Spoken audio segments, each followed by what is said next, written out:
প্রধানমন্ত্রী শেখ হাসিনার সঙ্গে ভারতের প্রধানমন্ত্রী নরেন্দ্র মোদীর এবারের বৈঠকেও তিস্তার পানি বন্টন চুক্তির বিষয়ে বাংলাদেশ কোনো সুনির্দিষ্ট সময়সীমা পায়নি। সেই 2011 সাল থেকে পশ্চিমবঙ্গের মুখ্যমন্ত্রী মমতা ব্যানার্জির আপত্তিতে হতে পারছে না এই চুক্তি। আর এবারে তিস্তায় জল নেই বলে এর বদলে তিনি তোরসা, ধানসিঁড়ির মতো কয়েকটি নদীর নাম উল্লেখ করে নতুন প্রস্তাব হাজির করেছেন যে সেসবে জল থাকলে সে জল কিছুটা ভাগ করতে পারেন তারা।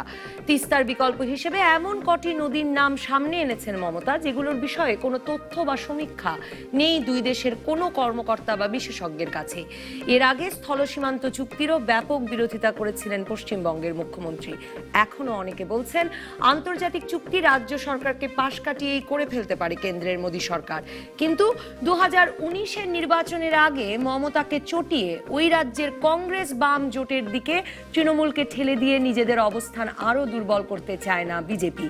ভারতের উত্তর পূর্বাঞ্চলের যে বিচ্ছিন্নতাবাদী গোষ্ঠীগুলোকে বাংলাদেশে আশ্রয় প্রশ্রয় দেওয়া বন্ধ করে ভারতকে স্বস্তিতে রেখে এত প্রশংসিত হচ্ছেন আমাদের প্রধানমন্ত্রী, তিনিও কি উল্টো চাপ দিতে পারেন না পশ্চিমবঙ্গে জঙ্গি তোষণের অভিযোগের বিরুদ্ধে?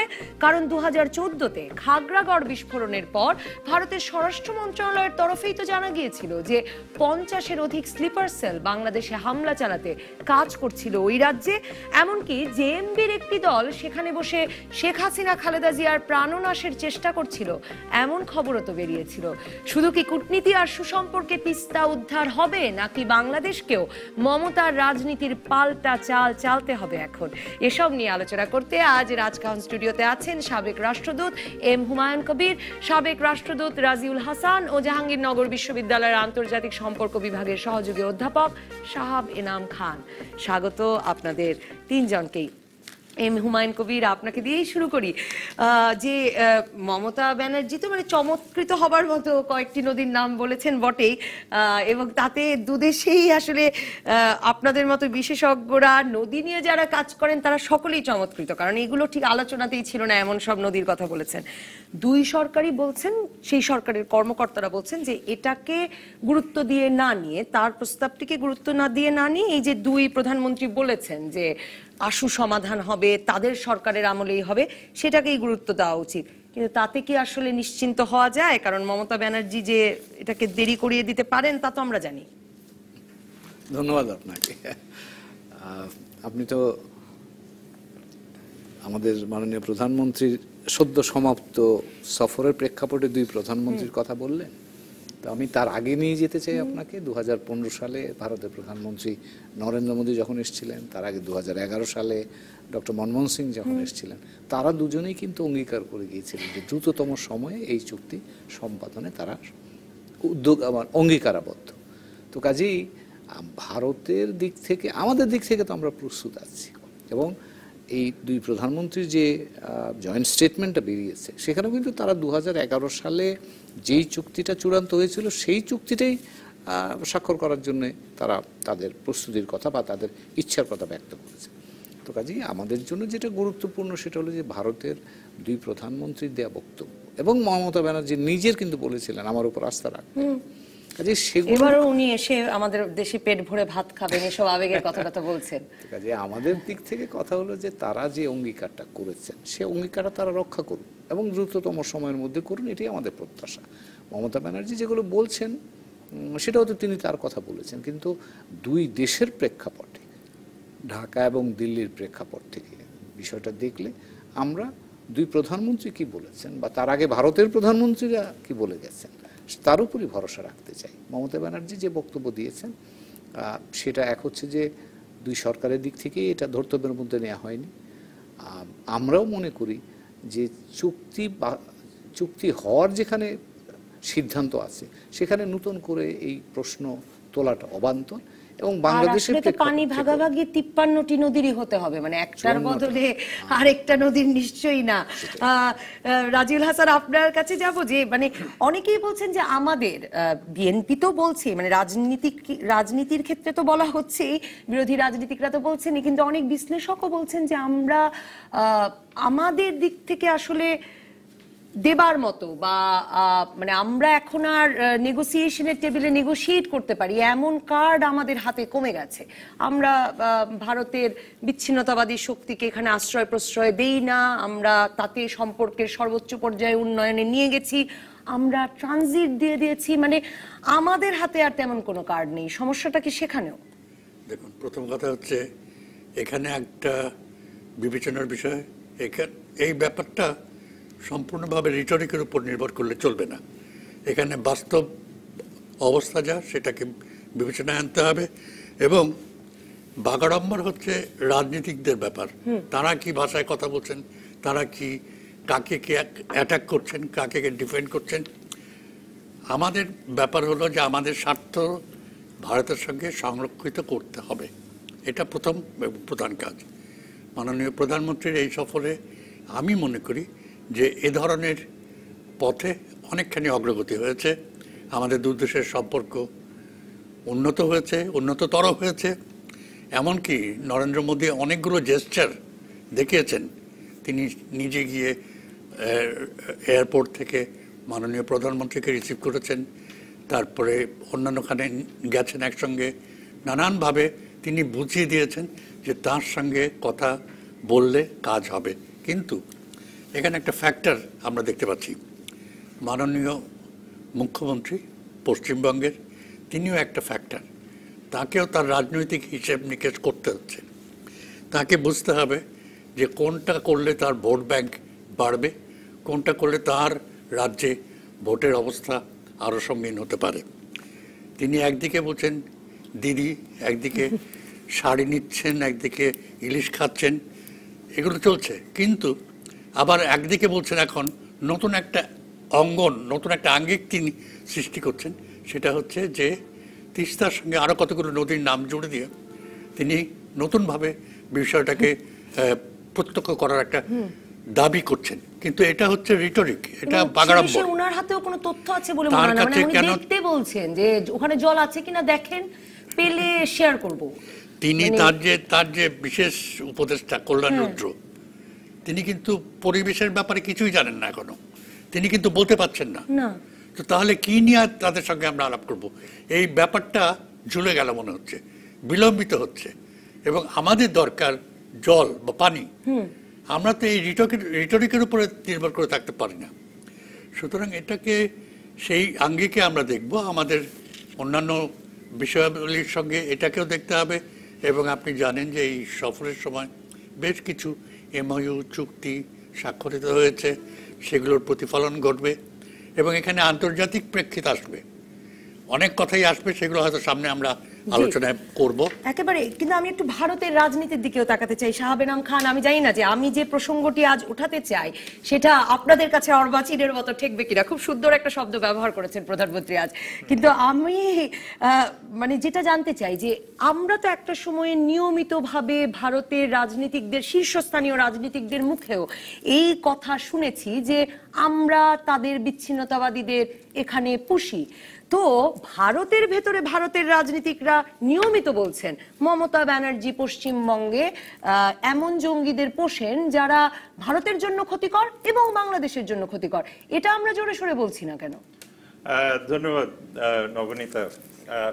আমাদের যে জিনিসটা আমি দুইজন স্যারকে টেনেই বলছি যে দেখেন, বাংলাদেশের যে প্রবলেমটা এই মুহূর্তে হচ্ছে, বাংলাদেশের ইন্টারনাল পলিটিক্যাল ডিনামিক্সটাও যদি আনি বা বাংলাদেশের ফরেন পলিসিটাও যদি আনি বা এক্সটার্নাল রিলেশনশিপটাও যদি, আমাদের কিছু কিছু জায়গায় এখনো দুর্বল রয়ে গেছে। দুর্বলতার জায়গাটা কি, যে আমরা এখনো আমাদের ফরেন পলিসি বা ইন্টারনাল পলিটিক্সে যে আমাদের যে ন্যাশনাল ইন্টারেস্ট বা সভরেন ইন্টারেস্ট যেটাকে আমরা বলি, বা আমরা আমাদের যে ন্যাশনাল সিকিউরিটি যে কম্পোনেন্টগুলি, সেই জায়গাগুলিকে আমরা আর্টিকুলেশন করতে পারি না।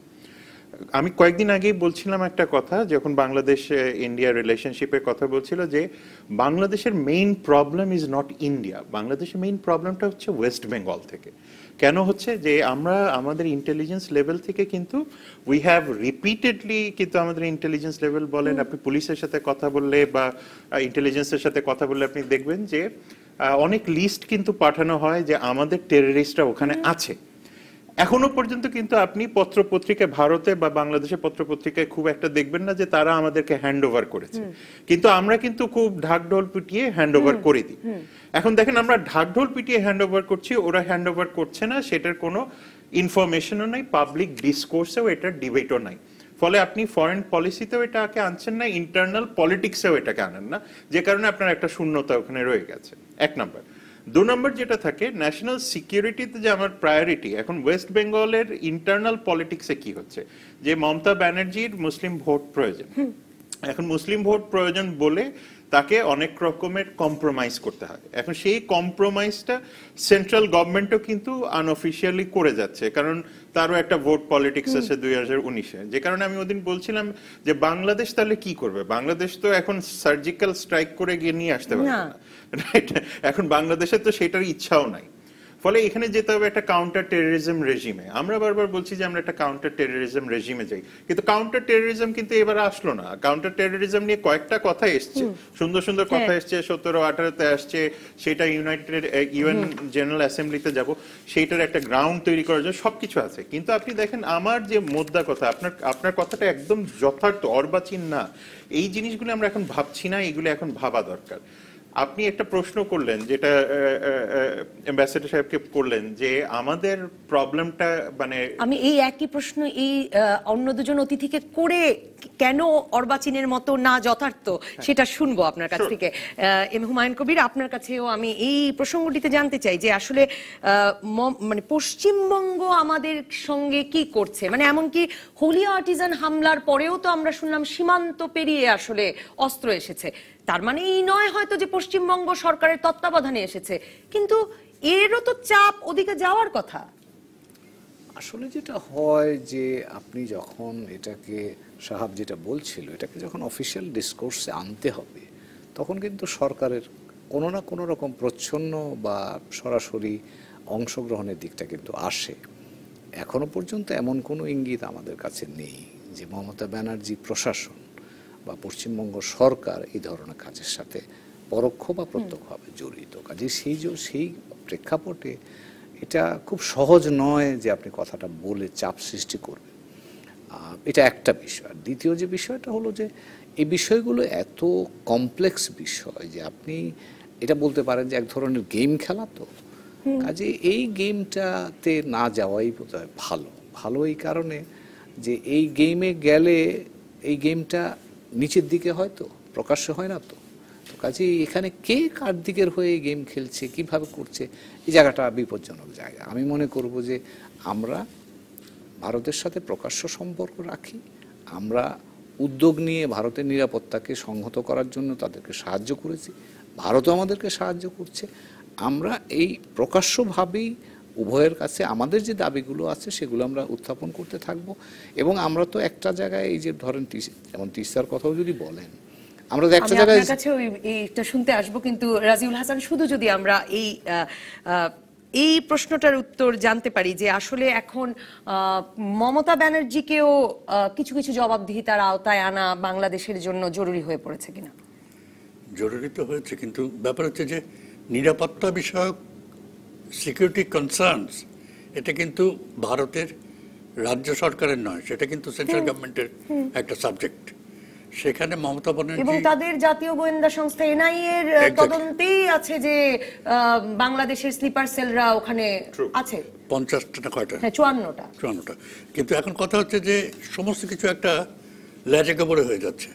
এখানে মমতা ব্যানার্জি বা কি করবেন, সেন্ট্রাল গভর্নমেন্টের ভূমিকা আছে, তারা কি যথাযথভাবে সেটা পালন করছেন? আমাদের যারা নীতি নির্ধারক, তারা কি এই সহযোগিতাটা করছেন, পাচ্ছেন? আমরা কিন্তু আমাদের তরফ থেকে রাজখোয়া বলেন বা আরো কয়েকজনকে হস্তান্তর করে দিয়েছি। আমাদের বঙ্গবন্ধু খুনিদের একজন নাকি ভারতে এখনো লুকিয়ে আছেন, সে ব্যাপারে আমরা আজ পর্যন্ত কোনো জবাব পাইনি। ভারতেও একজন আছেন, হ্যাঁ, এরকম একটা গুজব আছে, কারণ এটা তো কোনো প্রমাণ করা যাবে না। এবং সেই ব্যাপারে আমরা কোনো সাহায্য সহযোগিতার কথা শুনেছি বলে আমার মনে হয় না। এটা হলো একটা দিক। নিরাপত্তা, গোয়েন্দা সংযোগ, যোগাযোগ, এগুলোর ব্যাপারটা আমাদেরকে খুব ভালো করে বিবেচনা করতে হবে।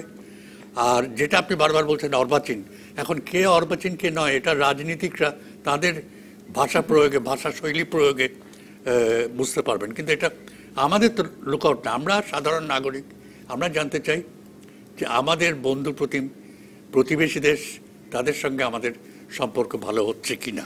আমি একটা বিরতিতে যাব, বিরতিতে ফিরে প্রথমে আসবো শাহাবেন আমান খান আপনার কাছে, যে আপনি বলছিলেন যে এই গুলো আমরা দর কষাকষিতে হয়তো আনতেই পারি, এই কথাগুলো কিভাবে আনতে পারি সেই প্রসঙ্গে জানতে চাইবো। দর্শক থাকুন রাজকাহনে।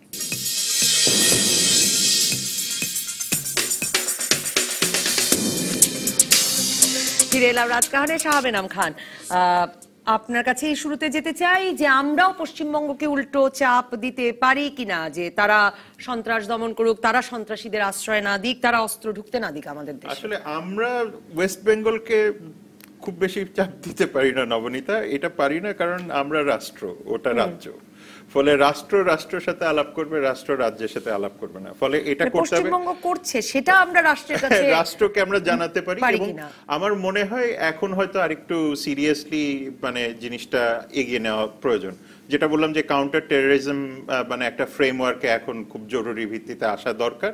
এবং আমাদের যে এই টেররিজম ইস্যুসগুলি আছে, এই আমরা ইন্টেলিজেন্স, যেটা আপনি প্রথমে বললেন, তো আমরা তো সবকিছুই দিচ্ছি। এখন এই বিষয়ে আমাদের একটা কনস্ট্রাকটিভ একটা এনগেজমেন্ট আসতে হবে, যেটা আমাদের একদম স্পেলড আউট, যেটা আমাদেরকে জানতে হবে, যেটা মানুষের মধ্যে একটা কনফিডেন্সের জায়গা তৈরি করবে যে আমরা জানি যে কাদেরকে পাঠানো হয়েছে, কাদের কাছ থেকে আমরা নিয়ে এসেছি এবং কি আমরা। ফলে আপনি এইভাবে শুধু রেটরিক দিয়ে এবং আমরা ইলিশ মাছ খাইয়ে এবং পানি নিয়ে আসবে এই আবেগ দিয়ে আসলে আর যাই করা যায় সন্ত্রাস দমন করা যায় না, এবং সন্ত্রাস দমন হচ্ছে না। ফলে আমাদেরকে যেভাবেই হোক ওই একটা জায়গায় যেতে হবে, এটা একটা বিষয় থাকে। এবং আপনি যদি দেখেন যে বাংলাদেশের ক্ষেত্রে মানে সিকিউরিটি, বাংলাদেশের জন্য যতটুকু সিকিউরিটি প্রয়োজন, ইন্ডিয়ার নিজের জন্য তত তার বেশি প্রয়োজন, তাই না? More unstable Bangladesh means more unstable north east India, more unstable West Bengal. এখন মমতা ব্যানার্জি তার পলিটিক্সের জন্য, ডিনামিক্সের জন্য, আপনি যদি ওয়েস্ট বেঙ্গলের ইন্টারনাল ডিনামিক্সটা ধরেন, যে তাকে এখন মুসলিম ভোট ব্যাংক দেখতে হয়, এবং মমতা নরেন্দ্র মোদী ভবিষ্যতে ইলেকশন। ফলে বাংলাদেশকে এখন অনেকটাই আমি দেখছি, এই মুহূর্তে দেখছি যে ভারতের ইন্টারনাল পলিটিক্সের জন্য Bangladesh has become an important factor. West বেঙ্গলে কি হবে না হবে সেই কারণে আমরা পানি পাচ্ছি না, হয়তো বা আমাদের মাননীয় প্রধানমন্ত্রী ভবিষ্যতে এই ইকুয়েশনগুলি নিয়ে আসবেন। আরেকটা বিষয় থাকে যে যদি আপনি দেখেন যে এই যে চুক্তিগুলি হলো, এমওইউ গুলি হলো, এসেনশিয়ালি মোদি সরকারের যে মানে ন্যাশনাল পোর্টফোলিও, ডোমেস্টিক পোর্টফোলিও, সেইটার রিপোর্ট কার্ডকে বাড়াবে। আসলে বাংলাদেশে ইন্টারনাল পলিটিক্সে বা বাংলাদেশের ডেভেলপমেন্ট বা ইকোনমিক ডেভেলপমেন্টে আপনার এইটা পোর্টফোলিও কতটুকু আসলে বাড়াবে, এটা হয়তো আমরা ভবিষ্যতে অ্যাসেস করবো। আবার রাজিউল হাসান, আপনার কাছে যেতে চাই যে আসলে আমরা দর কষাকষিতে এই যে পশ্চিমবঙ্গের রাজনীতিটাকে মাথায় রেখে দর কষাকষিটা করতে হবে কিনা এখন, কারণ 2019-এ যে কথাটি শাহাবেন আমান খানও বলছিলেন যে 2019-এ তো একটা নির্বাচন আছে, এবং সেখানে নরেন্দ্র মোদীর হিসেব নিকেশ আছে যে তিনি কতটা রাজ্যের জনগণকে আসলে ঘাঁটাতে চান আর কতটা সেই রাজ্যের মুখ্যমন্ত্রীকে ঘাঁটাতে চান। সেখানে আমরা আসলে কোনো কার্ড প্লে করতে পারি কিনা? দেখুন, রাজনীতির খেলাটাই এমন, কারণ আমাদেরও তো 2019-এই নির্বাচন। সেটাই আমি বলতে যাচ্ছিলাম যে রাজনীতির খেলাটাই এমন যেখানে নানান রকমের হিসাব, পারমুটেশন, কম্বিনেশন করে তারপরে এগোতে হবে। শুধু রিটরিক বা বাগাড়ম্বর দিয়ে কথাবার্তা বললে তো চলবে না। আমাদের ডিলিংস হবে রাজ্য সরকারের সঙ্গে নয়, রাষ্ট্রীয় মানে সেন্ট্রাল গভর্নমেন্টের সাথে। কিন্তু সেখানে রাজ্য সরকারের নিজস্ব পলিটিক্যাল কম্পালশনস, তারা হিসাব করবে, তাদের ওখানে কারা ভোট দেবে, তারা কিভাবে দেবে, এগুলো তারা বিবেচনা করে তাদের সিদ্ধান্ত নিতে হবে। এবং এটা কি সমতার ভিত্তিতে হবে নাকি বড় ভাই ছোট ভাইয়ের সাথে সম্পর্ক বিবেচনা হবে, এগুলো আমাদেরকে এখন থেকেই ভাবতে হবে। আমরা ভালো ভালো কথা বললাম, ভালো ভালো খাওয়া দাওয়া করলাম এবং সুন্দর সুন্দর জায়গায় গেলাম, তাতে তো সমস্যার সমাধান হচ্ছে না। জনগণের কথা ভাবতে হলে, গণতন্ত্রের কথা ভাবতে হলে এই সমস্ত ডায়নামিক্সগুলোকে আনতে হবে ফোকাসে আনতে হলে বিবেচনা করতে হবে যে আমরা কোন দিক থেকে কার কথা ভাববো, মোদি না মমতা ব্যানার্জি। মোদির একটা বড় স্যাটিসফ্যাকশন আমি মনে করি যে তিনি মমতাকে দিল্লিতে এবার আনতে পেরেছিলেন।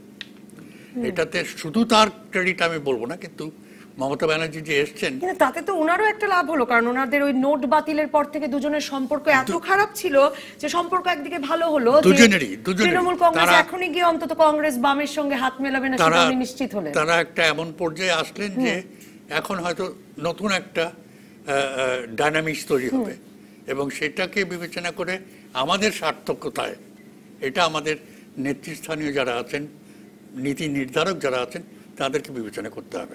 এবং কিন্তু আমার দেশের বিরুদ্ধে সন্ত্রাস করতে আগ্রহী এমন কেউ যাতে তোমার দেশে আশ্রয় না পায়, এটা তো আসলে দেশগুলো গোপনে গোপনে আলাপ করে না। কারণ আমরা ভারত পাকিস্তানকে সেটা জোর গলায় আলাপ করতে দেখি, বাংলাদেশের বিষয়ে একসময় ভারতের নেতাদেরকে এটা আমরা জোর গলায় বলতে দেখেছি।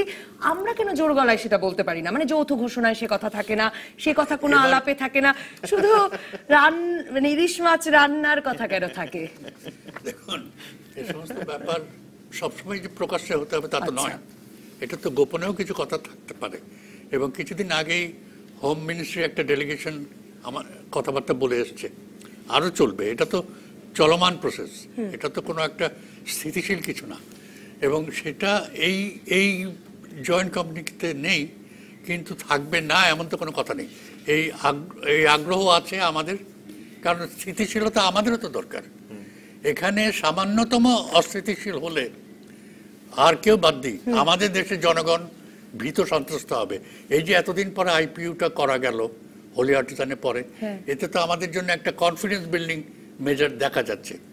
আরও দরকার, এখনো তো রাস্তায় রাস্তায় চৌকি বসিয়ে চেক করা হচ্ছে সমস্ত কিছু। তার মানে কি এখনো সব কিছু স্বাভাবিক হয়নি। এখন সম্পর্কের ক্ষেত্রে ভারতের সঙ্গে, ভারত বলতে আমি রাষ্ট্র ভারত বলছি, ভারতের সঙ্গে আমাদের যে সম্পর্ক, সেটা আবার পশ্চিমবঙ্গের সাথে সম্পর্কের চাইতে আরো ওয়াইডার পার্সপেক্টিভে হবে। রাষ্ট্র ভারত চাইবে সিকিউরিটি কাউন্সিলে তাদের ক্যান্ডিডেচারের সম্বন্ধে বাংলাদেশের কি স্ট্যান্ড হয় এটা জানতে। এটা তার পশ্চিমবঙ্গের কোনো হেডেক নয়। সেই রকম আরো অনেকগুলো ইস্যু আছে। কিন্তু ভারতের মতো একটি রাষ্ট্রের সঙ্গে, হুমায়ুন কবির, ভারতের মতো একটি রাষ্ট্রের সঙ্গে ডিল করা মানে ভারতের যে কাঠামো, সেদিক থেকে তো তাহলে একটা সমস্যা, মানে ফেডারেল কাঠামোর এই সরকারে। কারণ আসলে সিকিউরিটি কাউন্সিলে বাংলাদেশ সমর্থন দেবে কিনা সেটা মমতা ব্যানার্জির হেডেক নয়, সেটা নরেন্দ্র মোদীর হেডেক। মমতা ব্যানার্জির হেডেক রাজ্যে তার রাজত্ব টিকিয়ে রাখা। কাজেই আসলে তো দর কষাকষির বিষয়টিও কেন্দ্রীয় সরকার আর রাজ্য সরকারের সঙ্গে এক হচ্ছে না। কিন্তু আমরা বলছি যে কেন্দ্রের সঙ্গে কেন আলোচনা, মানে রাজ্যের সঙ্গে কেন আলোচনা কেন্দ্রের সঙ্গে, কিন্তু রাজ্যকে না বোঝালে তো আবার কেন্দ্র থেকে আমরা কিছু পাচ্ছি না, কারণ সীমান্তটা তো রাজ্য সরকারের কাছে।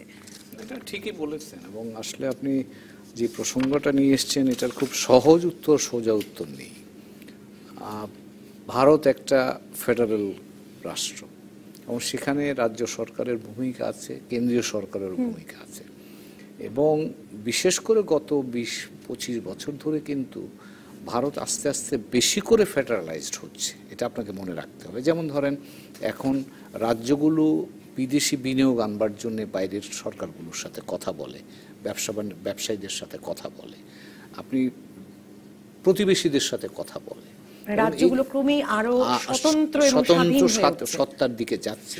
এবং সেটাকে কিন্তু আমরা উপলব্ধিতে আনতে হবে। এবং আমরা যে আনিনি তা নয়, কিন্তু আমি একটা পাশাপাশি দৃষ্টান্ত আপনাকে দিচ্ছি। 1996 সালে যখন গঙ্গা নদীর পানি বন্টন চুক্তি হয়, তখন কিন্তু আমরা পশ্চিমবঙ্গের তৎকালীন মুখ্যমন্ত্রী প্রয়াত জ্যোতি বসুকে আমরা সাথে নিয়েছিলাম, এবং সেই কারণেই কিন্তু তখন তিনি ফ্যাসিলিটেটরের ভূমিকা পালন করে গঙ্গা চুক্তিটা হয়েছিল। তো কাজেই আমাদের ইতিহাসও কিন্তু আছে, আমরা ভারতের দুই পর্যায়ে, কেন্দ্রীয় সরকার এবং রাজ্য সরকার দুই পর্যায়ে কিন্তু কাজ করেছি।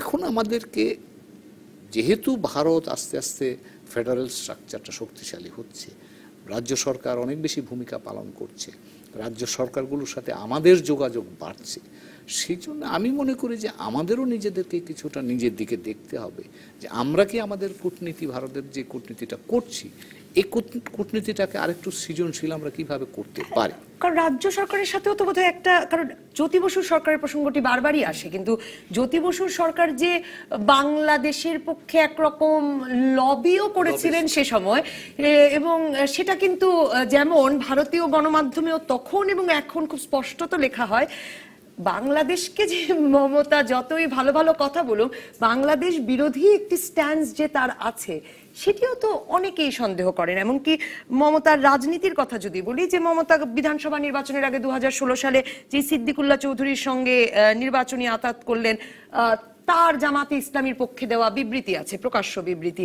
মমতার দলের আরেক নেতা আহমেদ হাসান ইমরান, তিনি জামাতে ইসলামীকে টাকা দেন, সারদা থেকে কোটি কোটি টাকা লুটপাটের গল্প, সেগুলো তো আছে ভারতের গণমাধ্যমের খবর আছে। কিন্তু মানে আমি আপনাকে তাকে ঠিক ব্যাপকভাবে বাংলাদেশপন্থী লবিস্ট মানে মুখ্যমন্ত্রী ভাববার কারণ না, সেটা ভাবার কারণ বলছি না, কিন্তু আপনাকে ভারতের রাজনীতির স্ট্র্যাটেজিক ভিশনটা দেখতে হবে, বা স্ট্র্যাটেজিক অবস্থাটা দেখতে হবে।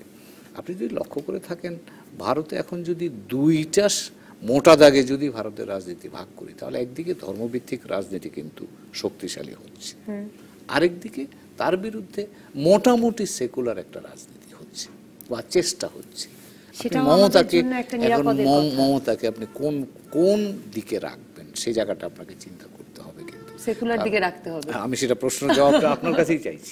তো কাজেই আপনাকে সিদ্ধান্ত গ্রহণের আগে আপনাকে এই মুহূর্তের টেকটিক্যাল ইস্যুর উপর আপনি বেশি জোর দেবেন, নাকি দীর্ঘমেয়াদে আপনার স্ট্র্যাটেজিক অ্যালাই বা আপনার সঙ্গী বা মিত্র কে হতে পারে সেই জায়গায় আপনি যাবেন। কাজে এটাও কিন্তু চিন্তার বিষয়, এটা খুব সহজ। হ্যাঁ, এই চিন্তাটা আসলে আমার অনেক চিন্তা বদলে দিল। একটা বিরতির পরে ফিরছি। দর্শক থাকুন রাজকাহনে। ফিরে এলাম রাজকাহনে, শাহাব এনাম খান। এই পর্বেই আমরা শেষ করব। কাজে আপনার কাছে একটু জানতে চাইবো যে এটা মানে এম হুমায়ুন কবির এবং রাজিউল হাসান যা বললেন মমতা ব্যানার্জির সঙ্গে, মানে সৃজনশীল কূটনীতির কথা বলছিলেন, যে রাজ্য এবং কেন্দ্র দুদিকেই এক রকমের কূটনৈতিক প্রক্রিয়া চালিয়ে যাওয়ার জন্য সৃজনশীল হবার কথা, সেদিকে আপনি কিছু বলতে চান কিনা?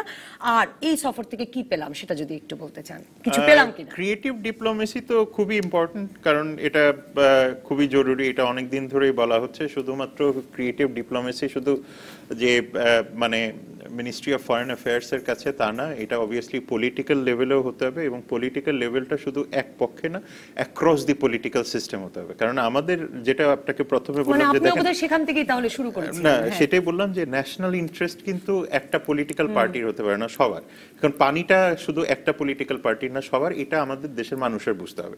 এবং আমাদের দেশে এটাই একটা আনফরচুনেট জায়গা যে ডোমেস্টিক লেভেলে মানুষজন এখানেও কোঅপারেট করতে চায় না। বাট মাননীয় প্রতিরক্ষা চুক্তি নিয়ে এবার অনেক কথা হলো, কিন্তু প্রতিরক্ষা ব্যবস্থাটিও আমরা কিভাবে সাজাবো, মানে কার কাছ থেকে অস্ত্র কিনবো, কখন কিনবো, কোথা থেকে লাইন অফ ক্রেডিট নিব, সেগুলোও কি খুব সমন্বিত করা আছে? না, সেটাই বলছি যে নবনীতা ওটাতেও আসছিলাম, যে ফলে এইখানে শুধুমাত্র ক্রিয়েটিভিটি যে মানে প্রাইম মিনিস্টেরিয়াল লেভেলে বা শুধুমাত্র ফরেন মিনিস্ট্রি যেটাকে আমরা বিউরোক্রেটিক লেভেলে বা আর্ম ফোর্সেস লেভেলে না, সেটা আমাদের ডিপ্লোমেসিটা আমাদের পলিটিক্যাল পার্টিগুলিকেও হতে হবে। কারণ তারাও কিন্তু এক একজন অ্যাম্বাসেডর, তারাও কিন্তু এক একজন, তাই না, তাদেরকেও হতে হবে। সুতরাং তাদের কাছ থেকে একটা ক্রিয়েটিভিটি দরকার। আপনি যে পর্যন্ত ওইরকম একটা ইউনিফর্ম ক্রিয়েটিভিটি না পাবেন বা একটা অ্যাপ্রোচ না পাবেন, আমাদের এইসব হিকাপ বারবার পেতেই হবে। এটা গেল একটা। আর দ্বিতীয় হলো যে আসলে আমরা কি পেলাম, আমরা এইভাবে আসলে চিন্তা করাটা বন্ধ করা দরকার যে আমরা কি পেলাম। We should always see that আমাদের প্রাইম মিনিস্টার গিয়েছিলেন, let us see it as a goodwill visit. Goodwill, উনি গেছেন, আমাদের দেশের প্রতিনিধি গেছেন, একটা ডিউ ভিজিট ছিল, উনি গেছেন, অনেকগুলি চুক্তি হয়েছে, এমওইউ হয়েছে, আমরা বিতর্ক করতে পারি কোনগুলি দরকার ছিল না, উনি গেছেন। This is a goodwill visit and a goodbye visit to Pranab Mukherjee too. সুতরাং দুইটাই একসাথে হয়েছে। 3 নম্বরে যেটা আরেকটা জিনিস, যে আপনি ডিফেন্সের কথাটা বললেন, যে আমরা কালকে আশা করি মাননীয় প্রধানমন্ত্রী বিষয়গুলি খোলাসা করবেন, কারণ কোনো কিছু ডার্কে রাখলে আসলে কারোর জন্য মঙ্গল না। হয়তো মাননীয় প্রধানমন্ত্রী অনেক বিচক্ষণ নেতা, উনি নিশ্চয়ই এটাকে মানুষের সামনে হয়তো ডিসকাস করবেন। এটাকে নিয়ে আননেসেসারি পলিটিসাইজ করাটা কারোর জন্যই মঙ্গল হবে না, এটাই আমার কাছে। এবং যে চুক্তিগুলি এসছে আমাদের এখনকার দিনে, আপনি আমার বয়সী, আমার ছোট হবেনি অবশ্যই, তো যে কারণে আমি মনে করি যে দেখেন আমরা সবই টেক এনাবেলড, রাইট? একদম। আমরা একটু ক্লিক করলে, মানে স্যাররা হাসছেন যদিও, তো ওনারাও এখন টেক এনেবলড আছেন, তো ওনারাও এখন ক্লিক করলে আপনি আমি কিন্তু সব ডেটাই পেয়ে যাই। সুতরাং এখন হাস রাস না করে জিনিসগুলি ধীরে সুস্থে এবং খুব মানুষের কাছে দুঃখের যে আমাদের আসলে ক্লিক করে ভারতের পররাষ্ট্র মন্ত্রণালয়ের ওয়েবসাইট থেকে তালিকাটা নামাতে হলো, মানে এই আজকে জন্যই বললাম পর্যন্ত আমাদের পররাষ্ট্র যে কারণে মন্ত্রণালয়ে নাই। নবনীতা আপনার ওই ক্রিয়েটিভিটির জায়গাটা আসলে আমাদের একদম স্ক্র্যাচ থেকে শুরু করে প্রোঅ্যাক্টিভলি ভবিষ্যৎটা চিন্তা করলে হয়তো আমরা অনেক প্রবলেমই সলভ করবো। রাজিউল হাসান, আপনার কাছে যাব।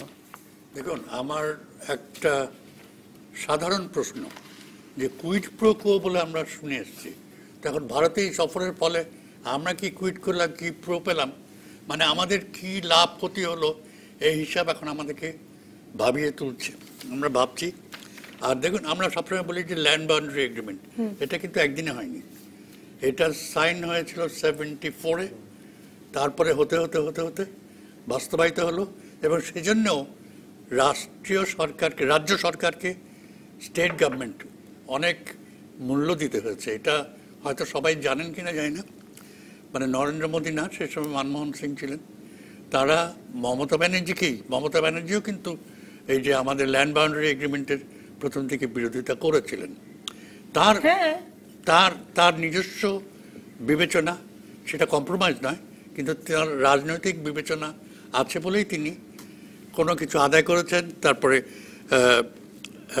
অনেকে বলেন কেন্দ্রের সরকারের কাছ থেকে কিছু অর্থ মঞ্জুরি পেয়েছেন, তারপরে এগুলো শোনা যায়, রাজি হয়েছেন।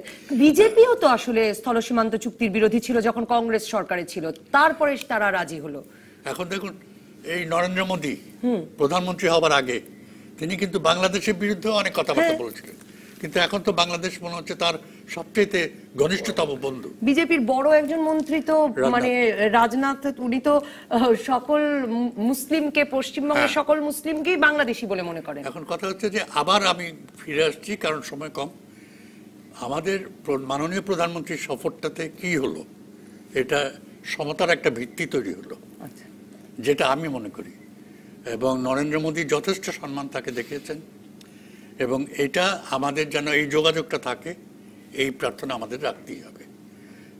আর কিন্তু একটা যে প্রসঙ্গ তুলেছেন, আমি হুমায়ুন কবিরকে তো নিশ্চয়ই জিজ্ঞেস করবো, সেটা যে মমতা ব্যানার্জির রাজনীতিটার প্রসঙ্গ তুলেছেন, যে আসলে মমতা ব্যানার্জির রাজনীতি না থাকলে যে রাজনীতি থাকে সেটা বাংলাদেশকে কতটা স্বস্তিতে রাখে। সেদিক থেকে নরেন্দ্র মোদীর সঙ্গে এই বন্ধুত্ব বারবার জোরালো হওয়াটা বাংলাদেশের জন্য আসলেই একটা বড় আশ্বাসের জায়গা কিনা? সেটা তো বটেই, কিন্তু সেই সঙ্গে এটাও বললে চলবে না যে মমতা ব্যানার্জির সঙ্গেও দিদি সম্পর্ক তো হয়েছে। তিনি তো আমাদের মাননীয় প্রধানমন্ত্রীকে দিদি বলেই সম্বোধন করছেন, এবং সেই সমঝোতাটাও দরকার। প্রধানমন্ত্রী আজকে আবার হিন্দিতে বলেছেন যে কুছ তো মিলা, মানে জলও চেয়েছিলাম, বিদ্যুৎও চেয়েছিলাম, বিদ্যুৎ পেয়েছি। এখন এটা ইতিহাস থেকে দেখতে হবে, এটা তাৎক্ষণিক চটজলদি কোনো জবাব আজকে দেবার মতন সময় বোধহয় আসেনি। আর ইভেন কালকেও সৃজনশীল কূটনীতির কথা বলেছিলেন হুমায়ুন কবির, যে কেন্দ্রের সঙ্গে রাজ্যের সঙ্গে একই রকম, আপনিও সেটার সঙ্গে একমত কিনা? নিশ্চয়ই নিশ্চয়ই, এই সম্পর্কে সবসময় সৃজনশীল থাকতে হবে। এটাকে over the period of time এটাকে গড়ে নিতে হবে, এগিয়ে নিতে হবে। এটা বোধহয় আমার চাইতে হুমায়ুন কবির নিজেই আরো ভালো করে বলতে পারবে। মানে রাজ্যের দিকেও একটা মনোযোগ থাকতেই হবে। হুমায়ুন কবির, সেটা তো আপনি যেমনটা বলছিলেন, এটা এখনকার প্রেক্ষাপটে আমাদের কূটনীতির প্রধান কাজই তো হলো বন্ধুত্ব গড়া, আমাদের স্বার্থকে সামনে নিয়ে যাওয়ার জন্য যত বেশি সংখ্যক বন্ধুত্ব তৈরি করা যায় সেটাই আমাদের কাজ, এবং যেখানে ক্ষেত্র যত প্রসারিত হচ্ছে ততই আমাদের সে কাজটাও আরও বেশি সৃজনশীলভাবে আমাদের করতে হবে। কাজে আমাদের নতুন করে সেটা প্রয়োজন হলে নতুন করে ভাবতে হবে। আর আরেকটা জিনিস, আমাদের কূটনীতির সবচেয়ে বড় অস্ত্র কিন্তু সরকার প্রধান, মাননীয় প্রধানমন্ত্রী সবচাইতে বড় কূটনীতি। কাজে তিনি ভারতের প্রধানমন্ত্রীর সাথে ব্যক্তিগত পর্যায়ে যে সম্পর্ক তৈরি করেছেন, এটা আমাদের জন্য একটা বড় সম্পদ। এখন ব্যাকওয়ার্ড যদি আপনি আসেন, তাহলে ভারতের মতো একটা দেশ বা সেই তুলনা আপনি সেটা বাদ দিয়েও যে কোনো প্রতিবেশীর সাথে যখন আমরা সম্পর্ক গড়ি, তখন আমার নিজস্ব শক্তিটাই হচ্ছে কিন্তু আমার স্বার্থের যোগানদার। তো কাজেই আমরা সেদিক থেকে তিস্তা যেমন হলো না, তেমন যে প্রতিরক্ষা চুক্তি করে আসতে হলো না, বা ভারতীয় গণমাধ্যমে আমরা যেমন পড়ছিলাম যার ভিত্তিতে আমরাও কথা বলছিলাম 25 বছরের চুক্তি করতে হলো না, তাদের অনুমতি না নিয়ে অস্ত্র কেনা যাবে না এমন কোনো চুক্তি করতে হলো না, বা যৌথ অভিযানে যাওয়ার চুক্তি করতে হলো না, সেটাও একটা বড় প্রাপ্তি মনে করেন? নিশ্চয়ই আমাদের সেটা বিষয়টা তাদের প্রাধান্যের বিষয় ছিল, আমরা তাদের সেটাকে সেই প্রাধান্যকে সম্মান করেছি এবং একটা সমন্বয় করে দুই পক্ষের কাছে গ্রহণযোগ্য একটা ফর্মুলায় আমরা এসেছি। তো কাজে এখানে বলতে পারেন যে আপনি হ্যাঁ এক পক্ষের প্রাধান্য ছিল, আমরা সেটাকে সম্মান করেছি, আমাদেরও কিছু প্রাধান্যের বিষয় থাকলে তারা সম্মান করবে। যেমন আমরা চাই নেপাল, ভুটান, ভারত, বাংলাদেশ মিলে আমরা একটা ইলেকট্রিসিটির করি, সেখানে তারা ভারতও রাজি হয়েছে ভুটানের সাথে, ভুটান কাছ থেকে বিদ্যুৎ আমদানির জন্য।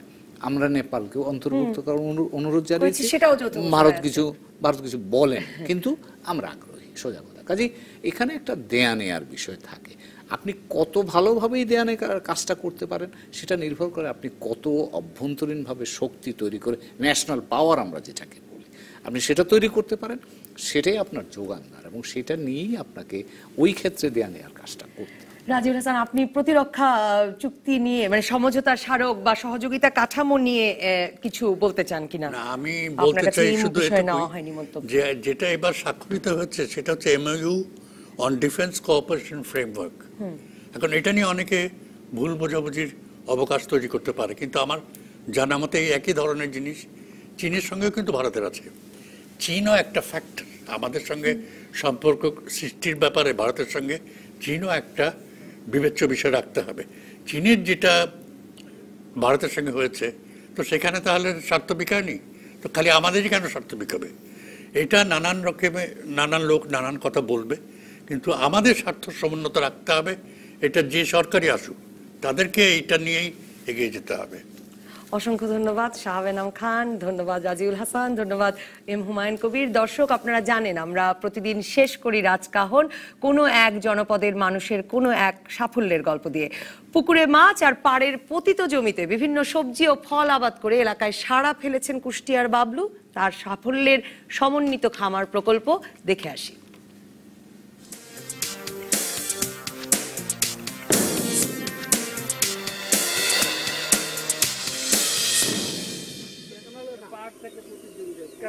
পনেরো বছর আগে 16টি পুকুর লিজ নিয়ে নানা প্রজাতির মাছ চাষ শুরু করেছিলেন কুষ্টিয়া সদর উপজেলার পাটিকাবাড়ির খেজুরতলা গ্রামের রেজাউল ইসলাম বাবলু।